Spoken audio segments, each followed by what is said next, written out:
तो पिछले दिनों में कोई बात याद हो जो आपने सीखी हो इसमें से, जो आपको याद हो, जो सीखी है बात? दुखों ਨੂੰ ਸਹਿਣ, प्रभु यीशु मसीह की तरफ क्यों देखना है?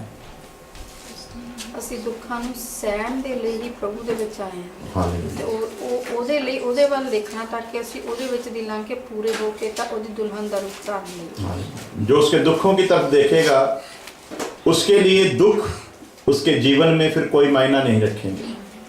दुख का फिर कोई भी चिंता नहीं रहेगा जिंदगी में, जिसने उसके दुखों की तरफ देखा है। हालेलुया। पहली सदी के लोग इसीलिए कुर्बान हुए क्योंकि उन्हें यीशु मसीह की कुर्बानी का ध्यान था। हालेलुया। किस तरह से बेरहमी के साथ उसे मारा गया। जो उस पर विश्वास करते थे उन्हें ये सब कुछ पता था, और उन्हें पता था कि जब हम मसीह यीशु को मानेंगे हम घर से बेघर हो जाएंगे। उन्हें पता था जिंदगी जो है वो खतरे में चली जाएगी और किसी भी वक्त हम मार डाले जाएंगे। इसके बावजूद भी जब सच्चाई उनके पास पहुंची तो उन्होंने यीशु मसीह पर विश्वास किया। हालेलुया। और क्या लिखा? सच्चाई को जानोगे तो सच्चाई तुम्हें आजाद करेगी। हालेलुया। लेकिन अगर गौर करें तो पहली सदी के लोग जो थे, जब उन्होंने सच्चाई को जाना तो इस जीवन से उन्हें हाथ धोना पड़ा। जब उन्हें सच का पता चला तब साथ में यह भी पता चला कि सच जिंदगी नहीं, सच तो मौत है, और उसके बाद वो सच है जो मिलने वाला है। हालेलुया। मौत के बाद सच का पता चलेगा। असली सच मौत के बाद सामने आएगा। लेकिन आज दुनिया की मुसीबत ये बन गई कि वो इस जिंदगी में सच को प्राप्त करना चाहते हैं। सच जो है वो मौत के बाद पता चलेगा कि जिसे हमने जाना था वो सच था भी के। हालेलुया। लेकिन उसके लक्षण जो थे, उसके निशान जो थे, प्रभु यीशु मसीह इस जिंदगी में देकर गया ताकि जिसने विश्वास लाना है उसे पता हो कि मुझे कुछ मिलने वाला है, और जो मिलने वाला है उसके सामने इस जहान की कोई भी चीज कीमत नहीं रखती। हालेलुया। इसलिए कि लोग अंधेरे में न चले, इसी जीवन में उनको पता चल जाए कि हमें मिलने वाला क्या है। हालेलुया। तो आज तो कई जगह ऐसे हम देखते हैं कि लोग कहते हैं चलो तुम परमेश्वर को मानो, तुम इस तालीम में आ जाओ, तुम नाम ले लो, तुम शब्द ले लो, तुम उसका जाप करते रहो तो तुम्हारी मुक्ति हो जाएगी। कुछ ऐसे भी हमारे हिंदुस्तान में ऐसे ऐसे मिशन बने हुए हैं जो कहते हैं कि तुम नाम ले लो जी, नाम को जपते जाओ, सुबह उठकर स्नान करो और नाम को जपते जाओ तो तुम्हारी मुक्ति हो जाएगी। कुछ ऐसे हैं जो कहते हैं शब्द को जाप करते जाओ तो तुम्हारी मुक्ति हो जाएगी। और ऐसे ही किसी वास्ता पढ़ा था आदमी इसके साथ हमारा भी, तो मुझको भी उसने कहा कि ये शब्द आप ले लो तो आपकी मुक्ति हो जाएगी। मैंने पूछा कि आपकी होगी? क्या आपको यकीन है कि जो शब्द आप मुझे लेने के लिए कह रहे हो उस शब्द ने आपकी मुक्ति कर दी है? यदि कर दी है तो क्या पहचान है कि आपकी मुक्ति हो गई है, जो आपको मुक्ति मिल जाएगी?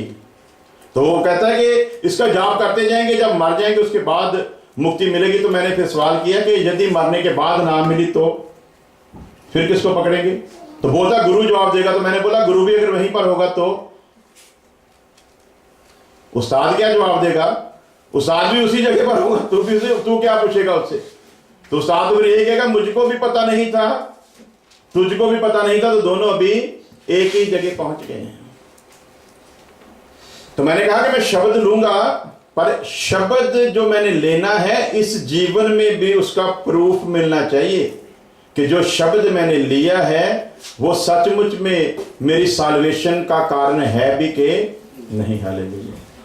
तो मसीह ही एक ऐसी सच्चाई है जो इस जिंदगी में क्लियर कर देता है कि जो तुमको मिलने वाला है वो सच है। हालेलुया। एक मसीह है दुनिया में, किसी भी धार्मिक किताब में ये वायदा नहीं किया गया। एक यीशु मसीह ने ही कहा जिसे मुझ पर विश्वास नहीं वो मुझे चेक कर सकता है। जो नहीं मानता कि मैं लॉर्ड हूं वो मुझे टेस्ट कर सकता है। किसी ने नहीं कहा, ना भगवान कृष्ण ने कहा, ना रामचंद्र ने कहा, ना गुरु नानक देव ने कहा, ना गुरु गोविंद सिंह ने कहा, ना मोहम्मद ने कहा। किसी भी गुरु ने, किसी भी प्रभु ने यह दावा नहीं किया कि यदि तुम्हें शक है कि मैं वो नहीं हूं तो तुम मुझे परख कर देख लो, तुम मुझे टेस्ट करके देख लो। हालेलुया। तो मसीह के बारे में लिखा है कि जितनों ने मसीह पर ईमान लाया है उनके जीवन में एक गवाही है। वो जो गवाही है उनके जीवन में, वही इस बात का सबूत है कि उनकी निजात होगी। हालेलुया।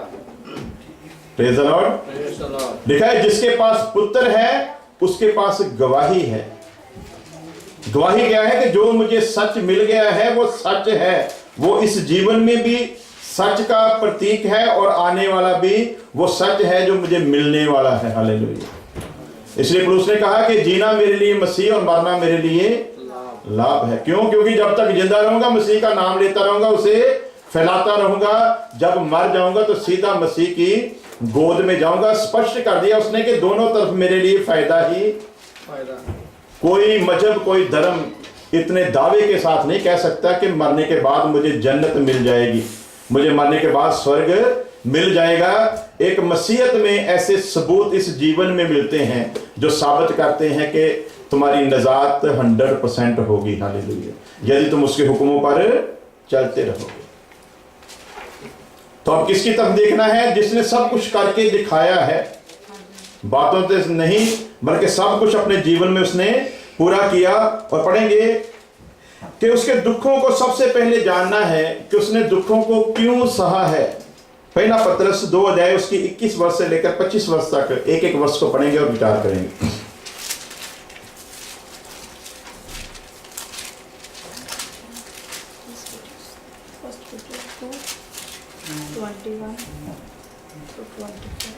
और तुम इसी के लिए बुलाए भी गए हो। हालेलुया। सबसे पहले क्या है?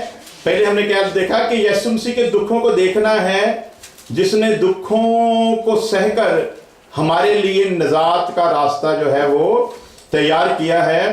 तो खुदा का दास इस वर्ष के जरिए बताना चाहता है कि जिसकी तरफ हमने देखना है, क्यों देखना है। और तुम इसी के लिए बुलाए भी गए हो। किसके लिए बुलाए गए? ऐशो आराम करने के लिए, इस जहान में बड़े रुतबे हासिल करने के लिए, इस जहान में बड़ी शौहरत कमाने के लिए, इस जहान में बड़े इज्जत मान लेने के लिए। किसके लिए बुलाए गए? पढ़ेंगे जी। क्योंकि मसीह भी तुम्हारे लिए दुख उठाकर तुम्हें एक आदर्श देगा। हालेलुया। क्योंकि तुम इसीलिए बुलाए गए हो। किस लिए? क्योंकि मसीह भी तुम्हारे लिए दुख उठाकर एक आदर्श दे गए। हालेलुया। वो दुख उठाकर, उसने दुख इसीलिए उठाया ताकि तुम्हें पता चल जाए जिसके पास तुमने आना है सिवाय दुखों के तुम्हें मिलेगा कुछ नहीं। हालेलुया। तो संसार में प्रचार क्या हो रहा है? कोई भी मजहब हो, कोई भी धर्म हो, प्रचार इसलिए तुम उसका नाम लो, तुम्हें सभी चीजें मिल जाएंगी, हर चीज तुम्हें प्राप्त हो जाएगी। तुम चिंता ही मत करो, ये संसार पर तुम कब्जा कर सकते हो, संसार का बादशाह तुम बन सकते हो यदि तुम इस रीति से परमेश्वर को मानोगे। लेकिन खुदा का दास पतरस क्या लिखता है? तुम इसलिए बुलाए भी गए हो क्योंकि मसीह भी तुम्हारे लिए दुख उठाकर तुम्हें एक आदर्श दे गया कि तुम भी उसके पद चिन्हों के ऊपर चल सको। हालेलुया। जो जो दुख उसने उठाए हैं उन्हीं उन्हीं दुखों में तुम भी उसके साथ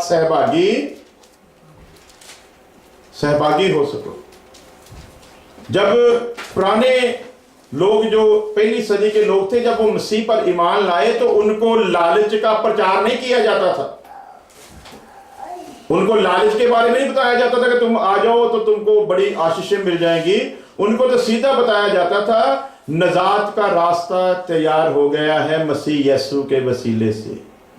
यदि परमेश्वर का बदन बनना चाहते हो तो उसके दुखों में शरीक हो जाओ। हालेलुया। उसके दुखों के साथ जुड़ जाओ। इस जीवन में तो तुम्हें बहुत कष्ट होगा, परंतु जो मिलने वाला है उसके सामने इन कष्टों का कोई भी वजूद नहीं है। हालेलुया।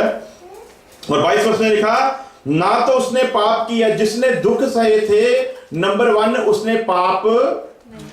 तो हमारे जीवन में जो दुख है ना इस वक्त, वो हमारे धर्म के कामों के कारण नहीं है, हमने कोई बहुत अच्छे काम नहीं किए जिनके कारण हमारी जिंदगी में दुख है। हमारी अपनी गलती, हमारे अपने पाप हमारे लिए, हमारे सामने दुख का कारण बनकर बैठे हैं। हालेलुया। क्या है जी?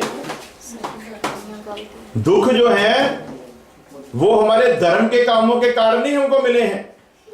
हमको जो दुख मिले वो तो हमारी गलतियां और पाप के कारण है हमारे जीवन में। तो इसलिए सबसे पहला मसीह में स्टेप क्या है? अपने पाप से तौबा कर। हालेलुया। तौबा के साथ तेरा जीवन जो है वो शुरू होगा। पहले तुझे मानना परमेश्वर के पास तू इस तरीके से नहीं आ सकता कि तू बड़ा अच्छा आदमी। परमेश्वर के पास आने के लिए तो तुझे सबसे पहले मानना पड़ेगा कि तू खाक और राख है, तू कुछ भी नहीं है और तू गुनहगार है। वो कई बार हमने देखा कि वो जो जवान आदमी आया यीशु मसीह के पास, असल में वो अपनी गलतियों के बारे में जानने के लिए नहीं आया कि यीशु मसीह कोई बता मुझ में गलती है तो मैं इसे छोड़ूं, बल्कि वो पूरे फक्र के साथ अपने धर्म के कामों का प्रौढ़ लेकर यीशु मसीह के सामने आकर खड़ा हुआ था और लोगों में अपनी इज्जत लेना चाहता था कि यीशु मसीह अभी लोगों के बीच मेरे ऊपर गवाही देगा। जब मैं लोगों के बीच में पूछूं, वो अकेला भी पूछ सकता था घर में बुलाकर। जब यीशु के साथ अकेला बात लोगों के बीच पूछने का कारण क्या था कि हे सतगुरु बता के मैं उस जीवन में दाखिल होने के लिए क्या करूं। तो यीशु मसीह ने कहा शरह को पूरा कर। तो फखर ने कहा कि मैं शरह को पूरी रीति से पूरा करता हूं, परमेश्वर के किसी भी हुक्म को मैं तोड़ता बचपन से ही करता आ रहा हूं, मेरे जीवन में कोई भी पाप। अब वो धर्म को लेकर यीशु मसीह के सामने आकर खड़ा हुआ। तो यीशु मसीह ने जो करता था वो सच था, लेकिन फिर भी पूरा नहीं था। तो यीशु मसीह ने कहा कि जो तू करता है बिल्कुल ठीक करता है। और यीशु मसीह के बारे में लिखा कि यीशु मसीह ने उससे प्यार किया, पर साथ ही ये कहा कि तुझ में एक बात की कमी है। कितनी कमियां जी? एक बात। हमारे अंदर कितनी है? 99% वो ठीक है, 1% ठीक नहीं है। और हम 1% ठीक हैं, 99% ठीक। हम ठीक ना होते हुए भी 99% ठीक होने का दावा कर देते हैं, परंतु है नहीं। ये था, कलाम बताता है कि ये था 99% ठीक था, परंतु यीशु मसीह ने कहा तुझ में एक बात की कमी है। तू इस जहान से बहुत मोहब्बत करता है, और जो इस जहान से मोहब्बत करता है, इस जहान की चीजों से मोहब्बत करता है, वो उसके राज में कभी भी दाखिल ना होने पाएगा। उसमें जाना है तो इस जहान की चीजों को साथ जो तुम्हारा मोहब्बत लगी हुई है उससे छोड़ना पड़ेगा। यदि तू छोड़ेगा तो उसका वारिस हो सकता है, परंतु यदि नहीं छोड़ता तो फिर तू उसकी वारिस नहीं हो सकता। इसलिए आप अपना सब कुछ बेच, क्योंकि तू 99% ठीक हो चुका है। अब एक ही बात ने तुझे रोका है उसमें, यदि तू ये कर देगा तो तू उसकी बादशाहत का अधिकारी हो जाएगा। तो उसने बोला कि बोलो। तो यीशु मसीह ने कहा कि अपना सब कुछ बेच, कंगालों को दे दे और मेरे पीछे आ जा, तुझे स्वर्ग में धन मिलेगा। हालेलुया। तो क्या लिखा उसके बारे में? भागता हुआ आया था, निराश होकर वापस चला गया।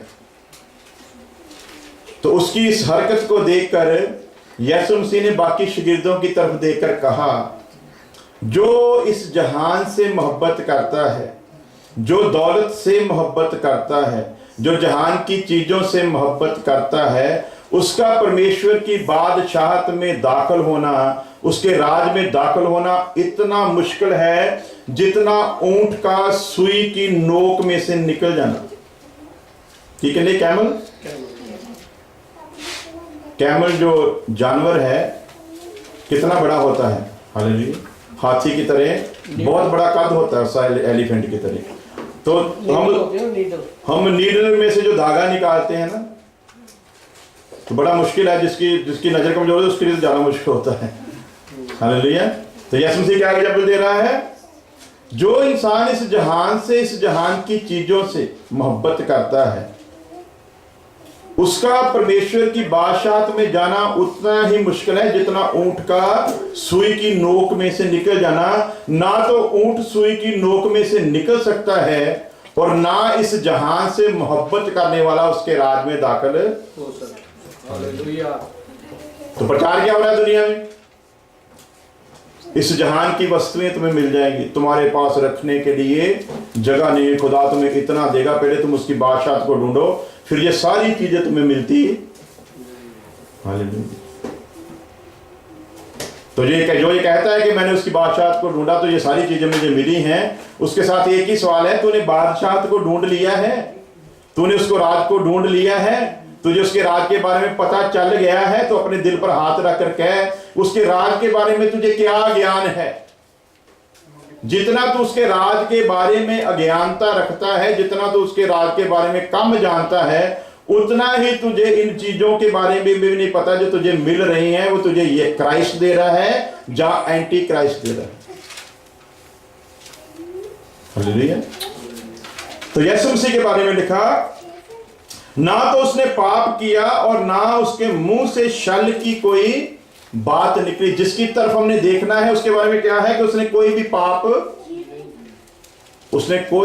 नहीं। तो हमने तो बहुत सारे पाप किए थे, कर रहे हैं और हो सकता है करते भी, लेकिन जिसकी तरफ देखना उसका कलाम क्या कहता है? ना उसने पाप किया, ना ही छल कपट की बात उसके मुंह से निकली। उसने किसी के साथ कोई फ्रेब नहीं किया, उसने किसी के साथ कोई धोखा नहीं किया, किसी को बेवकूफ नहीं बनाया उसने।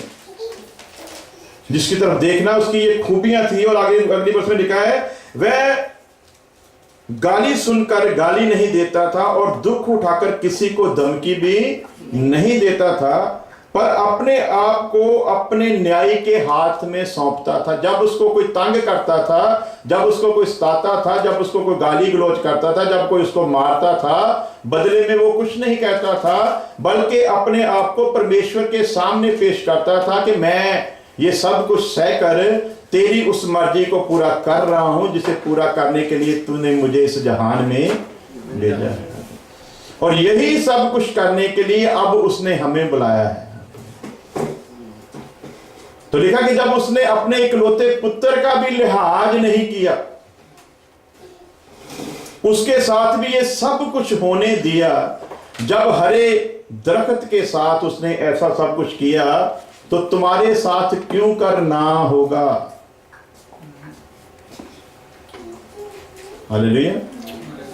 अब इसलिए बुलाया है खुदावंद खुदा ने कि जो जो कुछ उसके साथ हुआ है उसको ध्यान में रखो, ये तुम्हारे साथ भी होगा, परंतु जो अंत तक सहेगा वो ही बचाया। हालेलुया।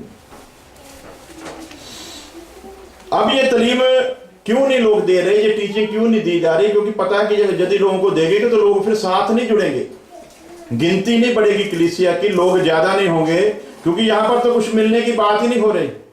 यहां पर तो बता रहे हैं कि खुदा को देना है। हालेलुया। क्यों देना है? लिखा, उसने अपना काम सलीब पर पूरा किया और कहा कि पूरा हो गया।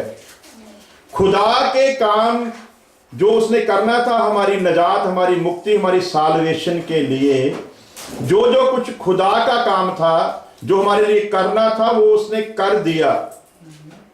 हालेलुया। और अब हमें किस लिए बुलाया है? तुम्हारे हिस्से का काम बाकी है। जो उसने देना था वो दे दिया, अब कुछ नहीं देना। कहां तक दिया? लिखा, उसने अपने लहू से तुम्हें खरीद लिया। अब तुम अपने आप के नहीं हो, खरीदे गए हो। तो जिसे खरीद कर को ले जाए उसका अपना कोई वजूद नहीं होता, वो तो मालिक का गुलाम होता है। जो मालिक कहेगा उसी अनुसार उसको करना पड़ेगा। तो लहू से खरीद लिया, जो उसके हिस्से का था उसने पूरा कर दिया। अब बारी हमारी है। तो हम तो खुदा के साथ कमिटमेंट करके आते हैं कि तू क्या देगा फिर हम आएंगे, लेकिन अब खुदा का कलाम ये नहीं कहता। अब तो ये कहता है कि यदि तूने मुझे चुनना है, मेरे पास आना है, तो बोल तू मुझे क्या दे सकता है। अब बारी हमारी है। खुदा ने जो करना था वो कर चुका है। हालेलुया। 24 वर्ष में लिखा है, आप ही हमारे पापों को अपनी देह पर लिए हुए क्रूस पर चढ़ गया। जिस क्रूस पर हमें चढ़ाया जाना था, वो हमारे गुनाहों के कारण जो हमारे लिए सलीब थी, उस पर वो हमारे गुनाहों को लेकर खुद चढ़ गया। अभी और क्या कीमत देनी है जी? जिस गुनाह से इंसान किसी भी कीमत पर निजात नहीं पा सकता था, उस गुनाह को वो अपने ही ऊपर लेकर सलीब के ऊपर चढ़ गया, जिससे हम पापों के लिए मरकर धार्मिकता के लिए जीवन बिताएं। हालेलुया। पाप से मर जाना है और धार्मिकता के लिए जीवन बिताना है। तो यदि पाप जीवन में है तो इसका मतलब अभी पाप से मरे नहीं। तो जितनी देर पाप से मर नहीं जाते, उतनी देर तक धार्मिकता का जन्म नहीं होगा। धार्मिकता का जन्म होने से जरूरी है कि पहले हम पाप के लिए मर जाएं। तो हमारा जीवन ऐसा कि हम पाप के लिए भी जी रहे हैं और धार्मिकता को भी पहनना चाहते हैं। तो इसके ऊपर फिर यीशु मसीह ने बड़ी बढ़िया उदाहरण दी है, तुम्हारी दशा उस कब्र की तरह है जो बाहर से तो बड़ी खूबसूरत मार्बल वगैरह लगाकर, संगमरमर का पत्थर लगाकर सजाई गई, बड़ी खूबसूरत बनाई गई है, लेकिन अंदर गंदगी के ढेर से भरी हुई है, अंदर हड्डियों से भरी हुई है। अब जो आदमी पाप में भी जीवन बिता रहा है और धार्मिकता का भी डोंडा पीट रहा है, वो इंसान दोगला है। दो तरीके की जिंदगी को लिए चल रहा है, ना तो वो शैतान को खुश कर रहा है पूरी तरह और ना ही परमेश्वर को कर रहा है। पाप के लिए मरना है ताकि धार्मिकता के लिए जी सके। तो धार्मिकता के लिए जो कहता है कि मैं जी रहा हूं, यदि वो जीवन में पाप लिए फिरता है तो फिर धार्मिकता के लिए कभी जी नहीं सकता, क्योंकि पाप धार्मिकता के काम करने नहीं देगा। हालेलुया। तो धार्मिकता के काम करने के लिए जरूरी है कि पाप के लिए इंसान की पहले मृत्यु हो, पाप के लिए वो मरे ताकि धार्मिकता के लिए वो जी सके। उसी के मार खाने से हम चंगे हुए हैं। हालेलुया। यदि वो मार ना खाता, यदि वो लहू ना बहाता, तो हमारे लिए नजात का रास्ता, साल्वेशन का रास्ता कभी भी ना खुल पाता और इंसान अपनी कोशिश से कभी भी इससे निजात हासिल नहीं कर सकता था। और उसने ये सब कुछ क्यों किया? लिखा, क्योंकि तुम पहले भटकी हुई भेड़ों की नाई थे। हालेलुया। किसकी नाई थी? क्या कहते हैं अंग्रेजी में उसको? क्या दशा थी हमारी? भेड़ की बेचारी इतनी भोली होती है, ये जानवर, इसको पता नहीं होता, ये तो अपने चरवाहे के पीछे पीछे चलती है, जिधर मर्जी ले जाए वो चाहे उसको खाई में ले जाए, चाहे पानी में ले जाए, चाहे मुझे पहाड़ पर ले जाए, उसको तो एक ही पता है कि मैंने चरवाहे के पीछे चलते रहना है। बाकी जानवरों का चरवाहा पीछे होता है, भेड़ का चरवाहा कहाँ होता है? उसके आगे आगे होता है। तो भेड़ ने तो चरवाहे के पीछे चलना है। अभी चरवाहों ने भेड़ को दिशा ही गलत दे दी है। चरवाहे अभी भेड़ को खाई में लेकर जा रहे हैं, जबकि यीशु मसीह के बारे में लिखा वो चट्टान है, उस चट्टान के शोर तक भेड़ को लेकर जाना है। हालेलुया। तो जिसने लेकर जाना है उसकी जिम्मेवारी है, उसने आगे आगे चलना, पीछे पीछे नहीं। पहले वो चढ़ेगा, फिर पीछे भेड़ भी चढ़ेगी। तो भेड़ तो बोली है, उसको तो पता ही नहीं। तो उस भेड़ की नाई, उसके बराबर हमको खुदा ने रखकर बताया, तुम्हारी जो हालत थी वो उनकी तरह थी। जिनको पता ही नहीं वो तो बोली है, उनको पता ही नहीं। तो मैंने पहले भी एक बार बताया था कि स्कूल में मास्टर ने सवाल किया कि अगर किसी आदमी के पास 100 भेड़ है, अगर एक भेड़ जो है वो खाई में गिरेगी तो बाकी कितनी बचेगी? तो सभी बच्चों ने बोला कि 99 बाकी बच जाएंगी जी। तो एक बच्चा जो था वो भेड़ को चराता था, उसका बाप, उनके पास भेड़ें थी, तो वो कभी उसने सवाल का जवाब नहीं दिया। उस दिन उसने खड़े होकर कहा, उसने बोला एक भी नहीं बचेगी जी। तो सभी बच्चे भी उस पर हाथ रहे थे कि बेवकूफ, एक गिरी है तो बाकी तो 99 बचेगी, ये कहता कोई भी नहीं बचेगी। तो मास्टर ने कहा कि एक्सप्लेन करो कैसे नहीं बचेगी। वो बोलता है मुझको स्कूल के क्वेश्चन आंसरों का तो नहीं पता, लेकिन इसका बारे में मेरा प्रैक्टिकल है। एक भेड़ खाड़ी में जाएगी तो सभी की सभी खाई में ही जाएंगी, पीछे कोई भी नहीं बचेगा। तो कैसी एग्जांपल दी है खुदा ने हमारे लिए? तुम तो भटकी हुई भेड़ों की नाई थी जो खो चुकी हैं। तुम्हारी हालत ऐसी, तुमको पता ही नहीं था अब तुमको किधर जाना है, क्योंकि तुम्हारे लिए जरूरी है तुझको कोई गाइड करने वाला हो। तो गाइड करने वाला तो अभी तुम्हारे लिए कोई था नहीं, जो थे वो गलत गाइड कर रहे थे, इसलिए तुम भटक गए थे, रास्ते से तुम भटक गए थे, तुम्हारी हालत ऐसी हो चुकी थी। पर अब अपने प्राणों के रखवाले के और अध्यक्ष के पास तुम फिर लौट आए हो। हालेलुया। पहले भटक गए थे, परंतु उसकी कुर्बानी के कारण अब तुम क्या हो गए हो, अब तुम अपने रखवाले के पास, अपनी प्रोटेक्शन करने वाले के पास पहुंच गए हो। अब तुम्हें फिक्र करने की जरूरत नहीं, अब कोई तुम्हें मिल गया है जो तुम्हें सही स्थान पर, सही जगह पर ले जा सकता है। हालेलुया। तो यीशु मसीह की तरफ क्यों देखना है? सबसे पहला पॉइंट यह है कि यीशु मसीह के दुखों की तरफ हमें देखना है। यदि हम उसके दुखों की तरफ देखेंगे तो हमें हौसला मिलेगा, और जब हौसला मिलेगा तो हम उसके रास्ते पर सही रीति से चल पाएंगे। हालेलुया। Praise the Lord. तब हम सही रीति से चल पाएंगे जब उसके दुखों की तरफ देखेंगे। और अगला पॉइंट है साल्वेशन के लिए, मुक्ति के लिए उसकी तरफ देखना है। किसके लिए जी? मुक्ति के लिए। उसकी तरफ इसलिए देखना है कि उसके द्वारा ही मुक्ति है, उसके बिना मुक्ति मिल नहीं सकती। पढ़ेंगे यूहन्ना की इंजील उसका 14 अध्याय उसकी 6 से लेकर 9 वर्ष तक, और उसके बाद दुआ करेंगे।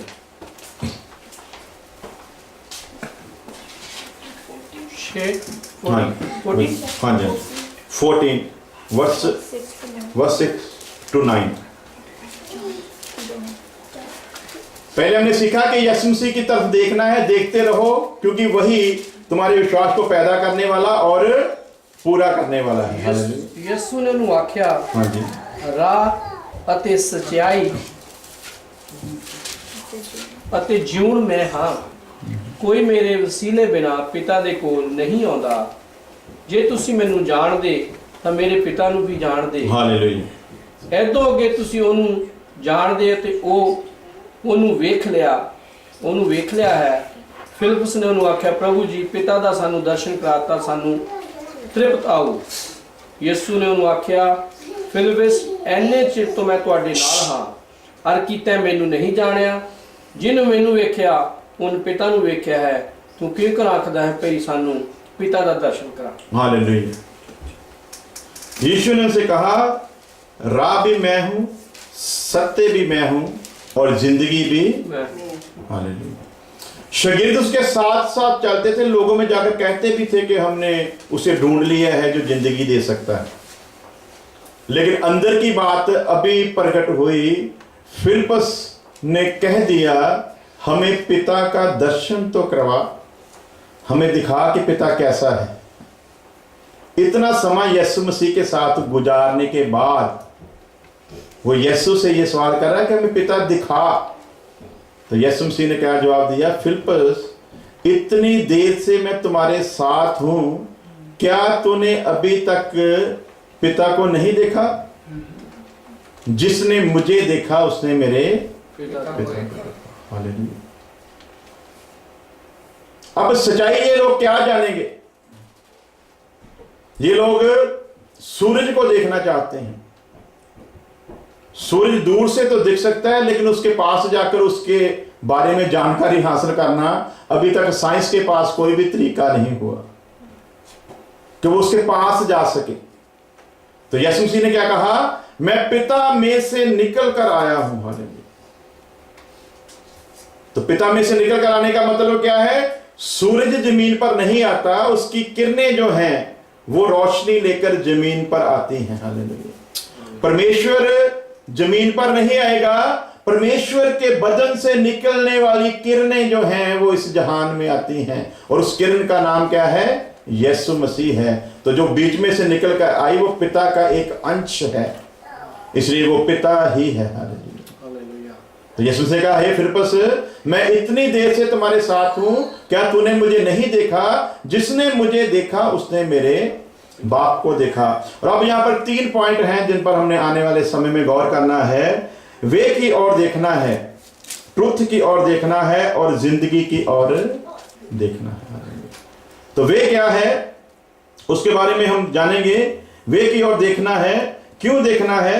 सबसे पहले रास्ते की पहचान होनी चाहिए कि वो कैसा है। हालेलुया। यदि रास्ते की ही पहचान नहीं है तो फिर चलना व्यर्थ हो जाएगा, चलने का फिर कोई भी फायदा नहीं मिलेगा। राह के बारे में ज्ञान होना जो है वो सबसे पहले जरूरी है। और राह कैसा है, एक ही वर्ष पढ़ेंगे तो बाद में जाकर घर में विचार जरूर करना है इसके ऊपर। हालेलुया। उसने कहा राह मैं हूं, लेकिन ये रास्ता आसान नहीं है और आदमी आसानी ढूंढ रहा है। हालेलुया। कि स्वर्ग भी मिल जाए, यीशु भी मिल जाए, यीशु की आशीषें भी मिल जाए, इस जहान में मौज मस्ती भी मिल जाए, वहां पर भी जन्नत मिल जाए। ये सब कुछ नहीं मिलने वाला। उसको हासिल करने के लिए सबसे पहले जरूरी है कि उसने कहा राह मैं हूं, सच मैं हूं और जिंदगी भी मैं हूं। तो सबसे पहले राह की पहचान जो है वो होनी जरूरी है। राह की पहचान होगी तो सत्य की पहचान होगी, सत्य की पहचान होगी तो जिंदगी की पहचान होगी। तो राह क्या है, पढ़ेंगे मैथ्यू चैप्टर 7 वर्स 13 और 14। जल्दी जल्दी। राह यीशु है तो राह है कैसा? ਭੀੜੇ ਫਾਟਕ ਤੋਂ ਬੜੋ ਕਿਉਂ ਜੋ ਮੋਕਲਾ ਹੈ, ਉਹ ਫਾਟਕ ਅਤੇ ਖੁੱਲਾ ਹੈ, ਉਹ ਰਾਹ ਜਿਹੜਾ ਨਾਸ਼ ਨੂੰ ਜਾਂਦਾ ਹੈ, ਔਰ ਬਹੁਤੇ ਹਨ ਜਿਹੜੇ ਉਸ ਤੋਂ ਜਾਂਦੇ ਹਨ। ਅਤੇ ਭੀੜਾ ਹੈ ਉਹ ਫਾਟਕ ਤੇ ਸੌੜਾ ਹੈ ਉਹ ਰਾਹ ਜਿਹੜਾ ਜਿਉਣ ਨੂੰ ਜਾਂਦਾ ਹੈ, ਅਤੇ ਜੋ ਉਸ ਨੂੰ ਲੱਭਦੇ ਸਨ ਉਹ ਵਿਰਲੇ ਹਨ। हालेलुया। क्या लिखा जी? स्केत है वो फाटक, स्केत फाटक से प्रवेश करो, क्योंकि चौड़ा है वह फाटक और तंग है वह मार्ग जो बिना खुला है। वो दोबारा पढ़ेगी पंजाबी दे हिंदी में ਕਿਹੜੀ ਹੈਗੀ ਦੱਸੋ ਹਿਬਰੂ? हिंदी में ਉਹਦਾ शब्द बराबर नहीं है। मैथ्यू चैप्टर 7 वर्स 13 और 14। स्केत फाटक से प्रवेश करो, क्योंकि चौड़ा है वह फाटक और आगे उसका लफ्ज ही पता नहीं क्या लिखा है जी उन्होंने। स्केत फाटक से प्रवेश करो, हाँ, हाँ। क्योंकि चौड़ा है वह फाटक और चाकल है। चाकल का मतलब क्या होगा जी? ये मान जी विनाश पंजाबी जी देखो की लिखा है। पंजाबी च लिखा है पीड़े फाटक तो बड़ो क्यों जो मोकला है वो फाटक ते खुला है वो राह ਜਿਹੜਾ ਨਾਸ਼ ਨੂੰ ਜਾਂਦਾ है। मोकला ते ਮੋਕਲਾ ਮੀਨ ਜਾਨੀ ਆਸਾਨ ਵਾਲੀ ਉਰਦੂ ਦਾ ਲਫ਼ਜ਼ ਹੈਗਾ ਕਿ स्केत फाटक से प्रवेश करो। ਇਸ ਸਕੇਤ ਨਹੀਂ ਸੇਕਤ ਹੈ, ਮਤਲਬ ਸੇਕਤ ਫਾਟਕ। ਸੇਕਤ ਮਤਲਬ ਖੁੱਲਾ। नो नो नो, स्केत फाटक तंग फाटक, राइट। स्केत मीन्स ਹੁੰਦਾ ਹੈ ਸਿੱਧਾ ਸਿੱਧਾ ਰਾਹ ਜਿਹੜਾ ਹੈਗਾ ਉਹ ਵਿਨਾਸ਼ ਵੱਲ ਜਾਂਦਾ ਹੈ। हाँ बिल्कुल। स्केत मतलब ਸਿੱਧਾ ਰਾਹ। हाँ जी, पंजाबी पढ़ो जी दोबारा। पीड़े फाटक तो बड़ो, जस्ट वेट जी। जो रास्ता यीशु मसीह कह रहा है राह मैं हूं, और अब राह की पहचान के बारे में वो विचार कर रहे हैं हम लोग। तो राह के बारे में यीशु मसीह क्या बताना चाहता है कि आप इस रास्ते को आसान समझकर नहीं आना है।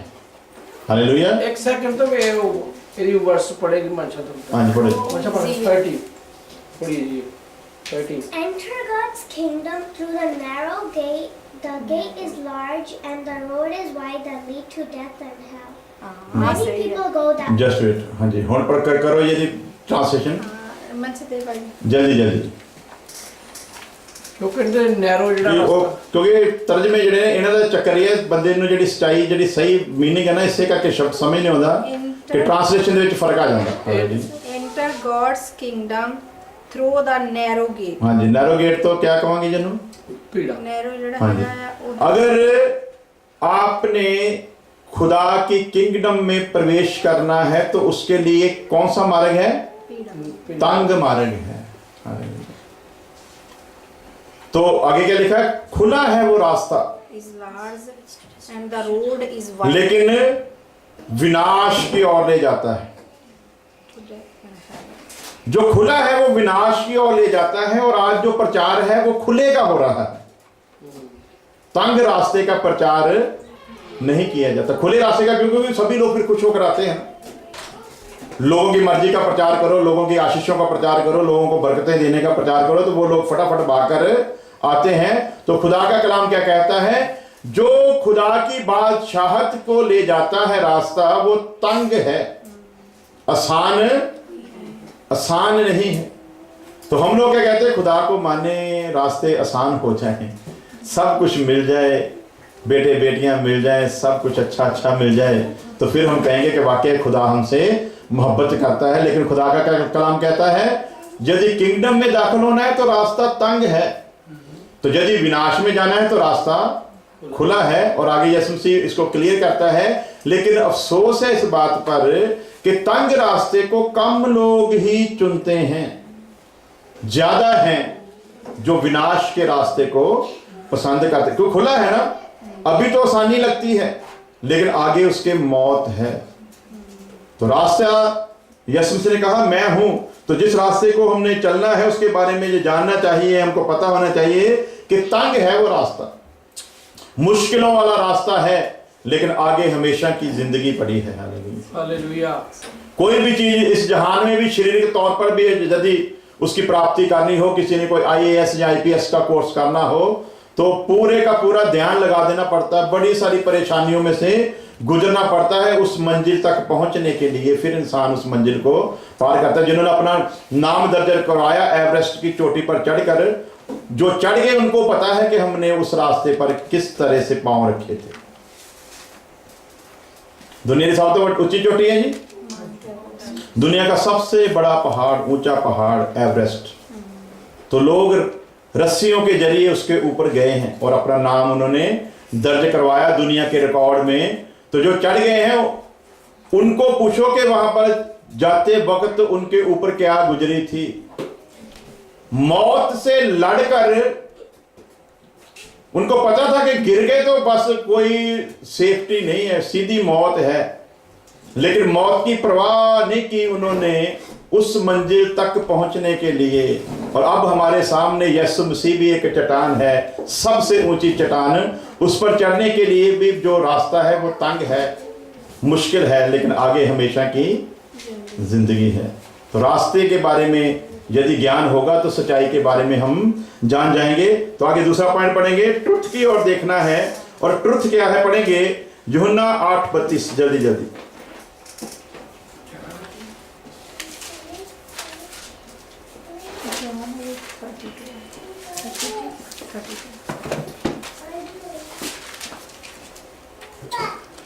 और सच्चाई ਨੂੰ ਜਾਣੋਗੇ ਤੇ सच्चाई ਤੁਹਾਨੂੰ आजाद करेगी।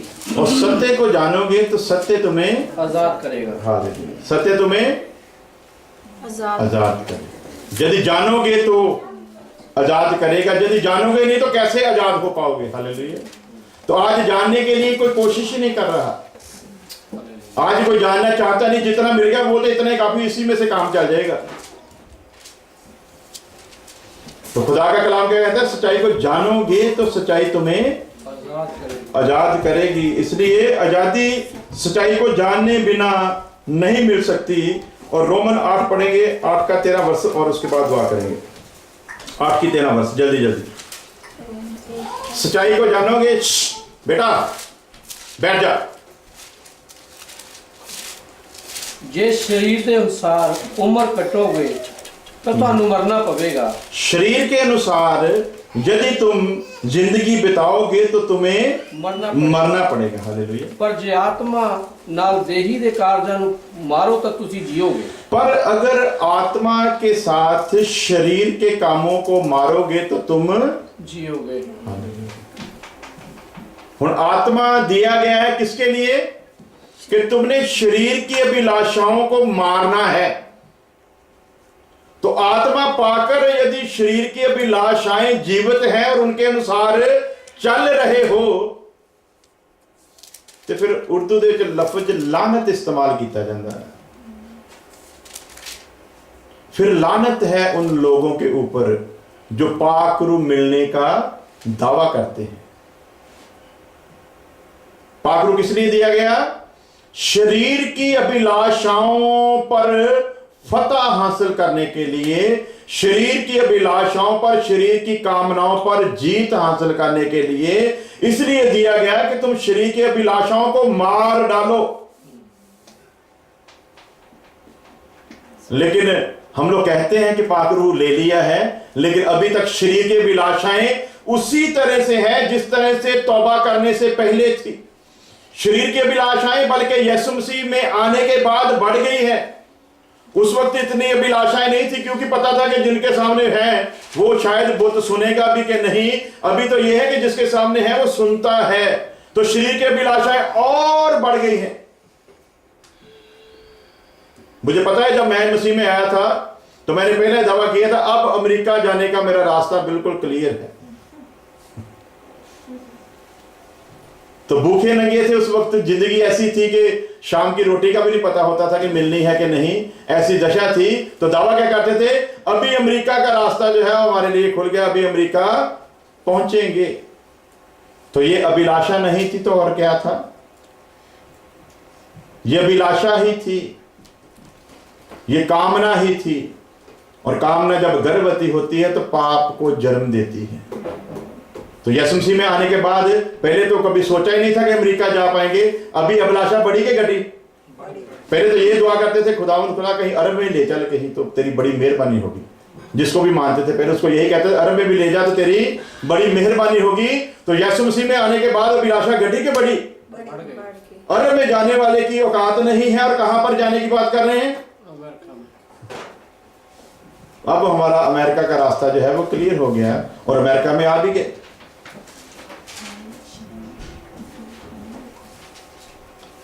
अब विचार जब करते हैं कि अमेरिका में उस वक्त का आना और इस वक्त का आने में क्या अंतर है, फिर जाकर पता चलता है कि अभिलाषाएं कैसी हैं। तो क्या लिखा है, क्योंकि यदि तुम शरीर के अनुसार दिन काटोगे तो मरोगे।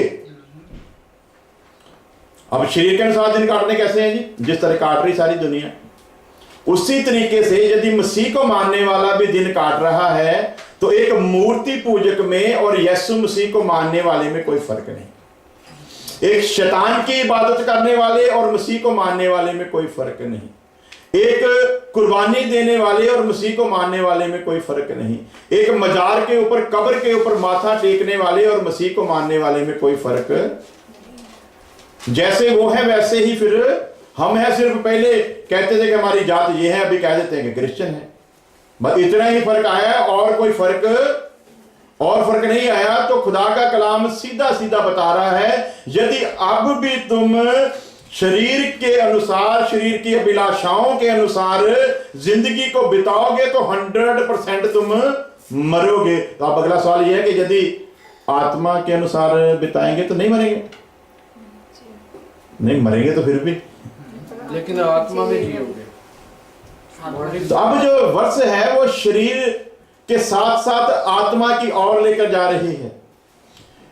जो शरीर की अभिलाषाओं के साथ चलता है वो भी मरेगा, जो शरीर की अभिलाषाओं के साथ नहीं चलता वो भी मरेगा।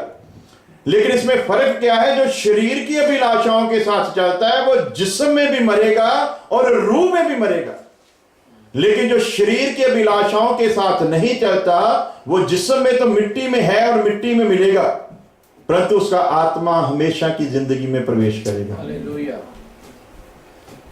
शरीर के अनुसार चलोगे तो तुम्हें मरना पड़ेगा, परंतु यदि आत्मा से शरीर की अभिलाषाओं को मारोगे तो तुम जीवित। हुण समझ आएगी आत्मा का नहीं दिता गया, आत्मा जो तुम रौला पाते नहीं दिता गया भी बस आ जाओ तो खा पाओ तो ठीक है, ओके। आत्मा का नहीं दिता गया, शरीर की अभिलाषाओं को मारने के लिए दिया गया है, लोगों को दिखाने के लिए नहीं कि गैर जमान में मैं यहां आकर दुआ करूं तो लोगों को पता चले कि मुझको पाक रूह, ये तो सभी को मिला हुआ है। ये तो दुष्ट आत्मे भी बोलते हैं, बाइबल में लिखा है, अपनी ओर से नहीं कह रहा हूं। गैर जुबान जो है वो दुष्ट आत्मे भी बोलते हैं। तो विचार करें, बाइबल में लिखा है, तू गौर कर, तू जिसे रोशनी समझता है कि कहीं वो अंधेरा तो नहीं, तो जिसे गैर जुबान समझता है गौर करके वो परमेश्वर की ओर से कहीं दुष्ट की ओर से, तो ये भी तुझे ज्ञान हो जाए। तो क्या किस लिए मिला आत्मा? आत्मा इसलिए मिला कि आत्मा के साथ शरीर की अभिलाषाओं के ऊपर जीत हासिल करनी है। जो भी अभिलाषाएं उठे उसे आत्मा से काटते जाना है, ताकि आत्मा का आकार बढ़ता जाए और शरीर का आकार। इसलिए वो कहता है कि मेरी अभिलाषा यही है कि मैं घटूं और वो मुझ में। तो घटने और बढ़ने में क्या अंतर है? घटने और बढ़ने में यही फर्क है कि जब आत्मा के साथ शरीर के अभिलाषाओं को काटते जाएंगे तो आत्मिक तौर पर बढ़ते जाएंगे। मिसाल के तौर पर किसी गिलास में पानी है, यदि उसमें कोई और चीज डालोगे तो पानी जो है वो बाहर आना शुरू होगा, और जो चीज डालते जाओगे उसका जो दायरा है वो बढ़ना शुरू होता जाए। मिसाल के तौर पर आप रेत ही डालते जाते हो, जितनी जितनी रेत डालते जाओगे पानी उतना उतना ही उछल कर गिलास से बाहर आता जाएगा। अब पूरे की पूरी जब रेत आ जाएगी तो पानी को हिस्सा मिलेगा नहीं, पानी निकल जाएगा, रेत बढ़ जाएगी। अब यदि हम कहते हैं कि आत्मा मिला है तो आत्मा के दायरे को इस जीवन में बढ़ाना है। जहां जहां शरीर की अभिलाषा पैदा हो उसे आत्मा से काटते जाना है, ताकि आत्मा का आकार जो है वो उस तरीके से बढ़ना चाहिए, बढ़ते जाना चाहिए, और अंत में शरीर नजर ही नहीं आना चाहिए। उसकी कोई भी अभिलाषा जीवन में नजर ना आए। जब वो नजर नहीं आएगी तब संत पौलुस की तरह कह सकते हैं, अब मैंने अपनी दौड़ पूरी कर ली है, अब से मेरे लिए जिंदगी का ताज पड़ा हुआ है। हालेलुया। अपनी आंखों को बंद करें, सिरों को झुकाएं, दुआ करें।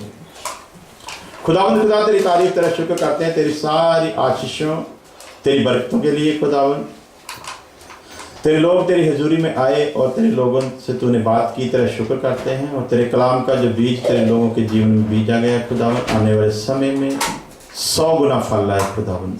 हर एक जिंदगी तेरे काबिल हो जाए खुदावंद, और हर एक जिंदगी में तेरी और सिर्फ तेरी इच्छा पूरी हो खुदावंद।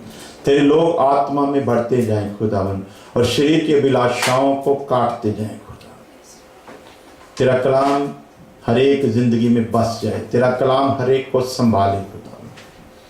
तू दया कर खुदावंद। यदि कोई खुदावंद तेरी हजूरी में अपनी किसी परेशानी को लेकर बैठा है, तू जानता है खुदावंद, और यदि तेरी इच्छा है कि वो परेशानी जाए खुदावंद, तो मसीह यीशु के नाम में उस जिंदगी पर फजल हो जाए खुदावंद। और यदि वो परेशानी तेरे लोगों की तरक्की के लिए है खुदावंद, तो फिर हम ये नहीं दुआ करते कि वो परेशानी चली जाए, क्योंकि हर वो चीज़ जो तुझे बढ़ने में हमारी सहायता करे वो हमारी जिंदगी